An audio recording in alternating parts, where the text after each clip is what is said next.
এমবিস kitchen থেকে আপনাদের সবাইকে স্বাগতম জানাইছি। আজকে আপনাদেরকে তৈরি করে দেখাবো টক ঝাল মিষ্টি কাঁচা আমের রেসিপি। তৈরি করলে কোনো রোদের ঝামেলা নাই, তেল ছাড়াই এই আচারটা তৈরি করা যায়। আসুন দেখে নেই কীভাবে বানাতে হয়। 1 কেজি পরিমাণে আমি আম নিয়ে নিয়েছি। আমগুলো আমি ছিলিয়ে এরকম পিস পিস করে কেটে নিয়ে নিয়েছি। আমটা এরকম আঠি হয়েছে, এই শক্ত হয়ে গেছে, দেখুন আঠিটা। এরকম আম আমি নিয়ে নিছি। এখন আচার বানিয়ে নিব। গ্যাসের চুলায় একটি প্যান বসিয়ে দিছি। 2 কাপ গুড় নিয়ে নিয়েছি আমি। এখন আমের টুকরোগুলো দিয়ে দিছি। গ্যাসটা অন করে দিছি। গ্যাসের ফ্লেমটা লো করে দিয়ে এইভাবে আমি নেড়ে চেড়ে আচারটা বানিয়ে নিব। এই দেখুন গুড়টা আমার গলে গেছে। কোনো রকম পানি ছাড়া, তেল ছাড়া, রোদের ঝামেলা ছাড়াই আমি এই আচারটা বানিয়ে নিব। এইভাবে লাহে লাহে নেড়ে চেড়ে আমি আমটা জাল করে নেব। গুড়টা আমার গলে গেছে, আমি এইভাবে জাল করে নেব আমটা। আমি 1 কেজি আমের টুকরায় আধা কেজি আমি গুড় দিয়ে দিছি।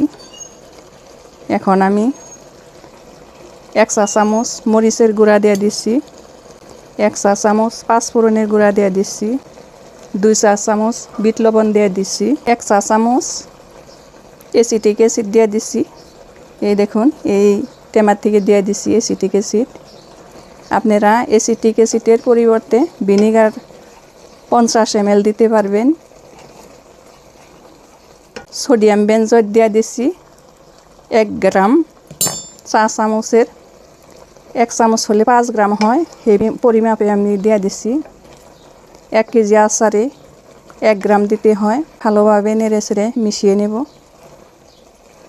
আর অল্প আঠালো করে আমি নামিয়ে নেব। এই আচারটা খেতে অনেক টেস্টি হয়।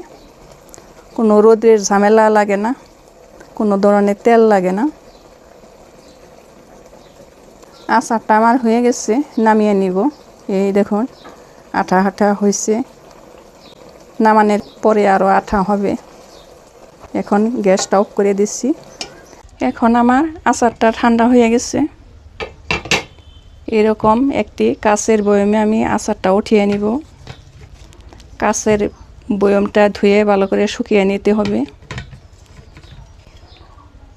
আচারগুলো দেখুন কত সুন্দরভাবে হয়ে গেছে, কালারটাও সুন্দর হয়েছে।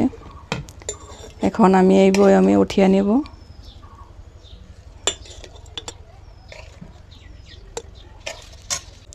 দেখুন আমার আচারটা সুন্দরভাবে হয়ে গেছে।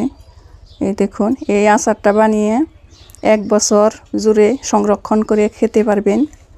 দেখুন কত সুন্দর রসে টইটম্বর হয়ে গেছে। এই আচারটা দেখতে যত সুন্দর, তার থেকে দ্বিগুণ সুন্দর খেতে।